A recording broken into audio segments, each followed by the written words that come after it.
Ngayad nga hapon. Ngayad may nga hapon. Nanay, kasi may nakapagsabi sa akin na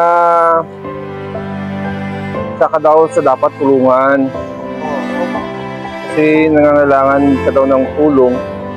Kaya narinig ko kanina sa mga tagatay-hatay din. Kaya sabi nila, tanong ko lang daw kung saan ang bahay ni Mercedes. Sabi ko, hindi ko pa nakilala si Nanay Mercedes. Kaya kanina sana nandito na ako, kaso lang umulan. Kaya hinintay ko na lang yung anak ko galing eskwelahan para sama na lang kami. Nung nakita kita, naalala ko. Kasi dito din kami lumaki sa Tehatay. No? Nagligos sa ubag. Diyan sa si Lolo Uning, Nanay Budol, no? Kaya, at naalala mo rin ako, di ba? Maliit pa ako noon sa tindahan. Nandito ako para tulungan ka. Nanay, may mga anak ka? Dalawa lang po. Dalawa yung mga anak mo. Saan na ngayon? Doon sa Maynila. Upo ako, nanay, ha? Oo, dito lang ako sa saig. Mahilig ako dito upo ka sa saig. upo. Sige. Sa Maynila sila? Opo. May mga asawa na? Asawa na si Dudjen Howard lang. Si Mando. Oo. So, may ano din, may mga anak din, di ba? Opo. So, sino kasama mo sa bahay niyo? Ako lang isa. Paano ka nagluluto? Ako tagaluto. Marunong ka pang maluto? Opo. Nanay, tulungan kita. Anong pangalan mo? Mercedes? Mercedes. Columbres. Pugoy akong middle name ko. Mercedes Pugoy Columbres. Ilang taon ka na, Nanay Mercedes? 71. 71. Matay yung nanay ko, 80 po eh. 82 na si nanay, tita. So, tutulungan kita ngayon. Narinig ko na nagkakapi ka? Opo, aga. May kapi ako binili sa tinapay. Ito lang favorite, sabi ni Gingging. Ito, favorite mo to. Ito muna ibigay ko sa'yo. Opo. Ay, salamat. Nakikuha doon ng ng pasalubong ko kay nanay. So, ikaw na magluto niyan. Mayroon, may bigas ka pa doon, Nanay Mercedes? Wala na daan. Wala. So, mayroon kang bigas dito na abot ito ng 2 ganta. Ha? Tapos, may ibigay ako sa iyong tulong. May tinapay ka dito, Nanay Mercedes. Biscuit. Kung magmagutom ka sa gabi, kainin mo ito. Si Ben, Tapos may Energin. Kung hindi ka magkape, kasi may kape may acid dyan eh. Sakit ang tiyan mo pag wala kang laman ng tiyan mo. Sakit yan pag kape ang ininom mo na walang laman ng tiyan mo. Ito naman ay may gatas ito at saka oatmeal na kasama. So, pwede itong pampamatid gutom. Kahit di ka makakain kung nakainom ka, hindi ka magugutom basta-basta. Ha? Itimpla mo rito sa mainit o maligamgam na tubig para maluto. Parang ano din, parang gatas din ang pagtimpla, ha? Sa Nanay Mercedes, mayroon ka dito. Yun mo ya? Asahin? Oo. So, yung pabukas mo na lang yan kasi pag pwede mo na lang ibuksan yan. Hindi na kailangan ko chill dito. Kunin mo lang itong niya. Na yan. Hindi kayo mapaano ka sa mga bata. Kasi bukas ng ko. Pwede mo itong rutuin, pwede namang hindi. Para may sinain ka na, makakain ka. Ha? So, pabuhat na lang natin sa bata. Tulan ko na lang yung bata na makatisilon sa bahay nyo. Kasi hindi mo nakakayanin ito, mabigat na ito. Hindi ako kaya. Nanay Mercedes, kumusta ang buhay niyo dito? Tatay-hatay? Awang po iba. Hindi mo na po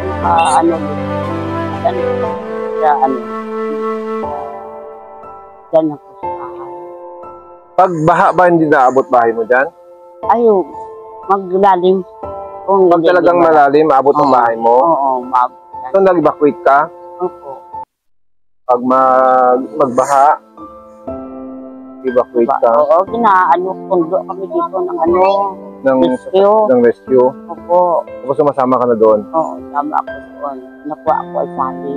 So saan ang bahay ng anak mo? Nandyan din? Yan. Malapit din sa'yo? Oo, sa tabi. Tabi ng bahay mo? Opo. Halika anak! Yan ako. Gusto mo yan? Dito ka. Lola mo si Nanay Mercedes? Saan ka nag-aaral? Dito ka. Sa ABS. Anong grade mo na? Grade 8. So, ikaw na magdala nito ha. May mga tinapay ito. Gatas, kape. May mga tinapay pa iba. Bigas. At Energin. Ha? Para tapos ikaw na magdala sa bahay ni Nanay Mercedes ha? Sabihan. Ipatitan mo na lang sa Nanay Mercedes pag-uwi mamaya. Anong grade mo na? Kung grade 8 ka, magkano baon mo araw-araw? 30? 30, nilalakad mo na lang yan. Pag nilalakad mo, baon mo na yung 30 pang recess. Pang recess mo na yan. Pamasahe mo saan sakay ka sa round trip. Papunta doon, 10. Pagbalik mo, nagpapamasahe ka pa, kung lakad mo na lang. So may 20 na tira sa baon mo. Yung 20 na natira sa baon mo, anong ginagawa mo doon?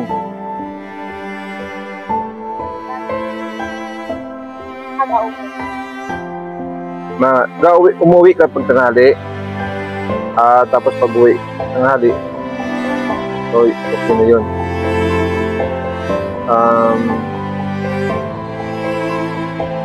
Salamat tayo sa donor, Ma'am Mayra Aksay Fontanar, si nagbigay. Oo. Salamat. Tayo Fontanar. Fontanar pala. Saan trabaho ng tatay mo? Walang Nagtatrabaho sa sakahan. Yung nanay mo, yung trabaho niya. Si Mando ang tatay mo? Bibisita saan? Nandoon sa Manila yung nanay mo. Pinapadalan ka lang ng So magkano pinapadala ng nanay mo buwan-buwan? 40. Tama-tama naman. So yun na yung allowance mo doon. Hinati-hati mo na lang.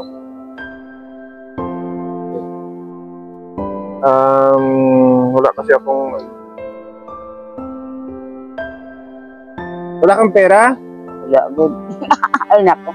Hindi ako makatrabaho. Ay, sinanay mo makapunta dito. Ay, masaya kami yan. Nung buhay pa? Oo, nung buhay pa siya. Ayun, namatay na. Oo, tapos may pista dito. So, bigyan ka na ng 100 pesos para pambili mo ng mantika o ano pa, ha? Opo. Tapos ito, yung bigas mo at saka ulam. Nanay, sana matagal pang buhay mo at tanggaan nyo si lula nyo, ha? Kaya ang lola nga, sara lang ra. Abing buga. Pag wala na ang lola, wala ng nanay mo kung wala ang lola mo, di ba?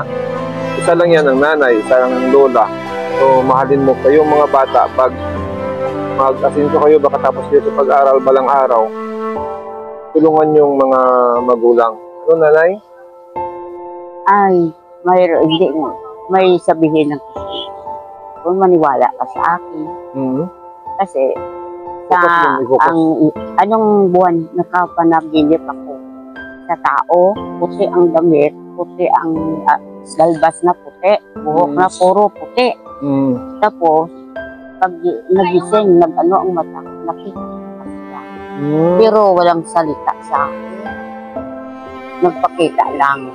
Aba, ewan ko kung sino ba yun. Siguro naawa sa'yo, si Lord. Oo, naawa sa akin. At tapos, ang anak ko man pangalawa, hindi man nakapagala. Minsan lang. At ngayon na ang isipon. Dalawa mo ang anak ko na. Puro babae. So, nanay, magpasalamat ka kay ating Opo. Salamat po. Mayra Aksay. Maria. Mayra. Mayra. Mayra ay Aksay. Salamat po, Mayra Aksay. Salamat. Ano po. Si Mayra Aksay. Apo ni Bising. Ito yung bata ni Mayri Aksay. Yan sa Lawod Oo, doon. Ah, from ka? Maraming salamat po, Mayra. Kilala ko rin yan.